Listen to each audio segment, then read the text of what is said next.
नमस्कार दोस्तों, मेरे चैनल भजन रस धारा में आप सभी को बड़े दिल से स्वागत है। दोस्तों, माँ का भजन बहुत ही प्यारा माँ का भजन। तो चलिए सुनते हैं कि कैसे माँ अपना दया बरसाती हैं। अरे दया पर दया बरिसवलु गजब कई दिहलु ए मैया। अरे दया पर दया बरिसवलु गजब कई दिहलु ए मैया। गजब कई दिहलु ए मैया, गजब कई दिहलु ए मैया। अरे दाया पर दाया बरिसवलु गजब कई दिहलु ए मैया। दाया पर दाया बरिसवलु गजब कई दिहलु ए मैया। अरे मैया के माथे पे बिंदी शोभे, मैया के माथे पे बिंदी शोभे। अरे लाल लाल सिंदूर लगवलु गजब कई दिहलु ए मैया। अरे दाया पर दाया बरिसवलु गजब कई दिहलु ए मैया। मैया के अंग में चुंदरी शोभे, अरे मैया के अंग में लहंगा शोभे। अरे लाल लाल चुन्नी उड़ के अइलु गजब कई दिहलु ए मैया। अरे शेर पे सवार होके अइलु गजब कई दिहलु ए मैया।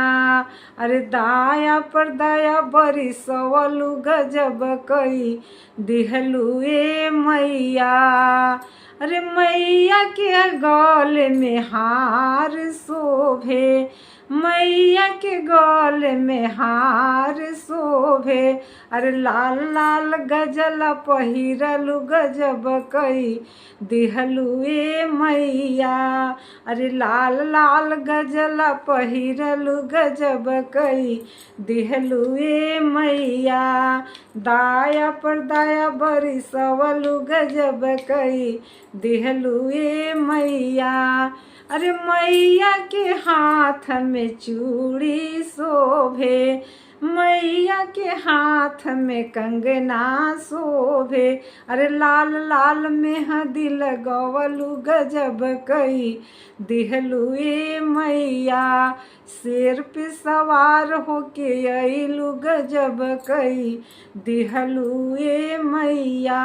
गजब कई दिहलु ए मैया, गजब कई दिहलु ए मैया। अरे दाया पर दाया बरिसवलु गजब कई दिहलु ए मैया। मैया के पाँवे पैजनिया शोभे, मैया के पाँवे में बिछुआ शोभे। अरे लाल लाल महावर लगवलु गजब कई दिहलु ए मैया। अरे लाल लाल महावर लगवलु गजब कई दिहलु ए मैया।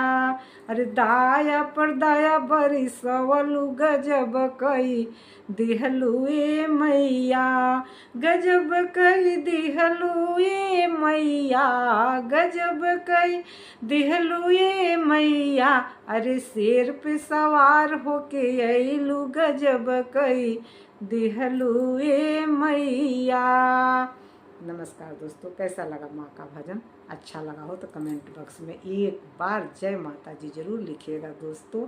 और मेरे चैनल को सब्सक्राइब अभी तक नहीं किए हैं तो प्लीज़ एक बार ज़रूर कीजिएगा, ज़्यादा से ज़्यादा शेयर कीजिएगा और एक लाइक तो बनता ही है, तो ज़रूर कीजिएगा। और फिर मिलते हैं कोई अच्छे से अच्छे माँ के भजन के साथ। तब तक के लिए नमस्कार।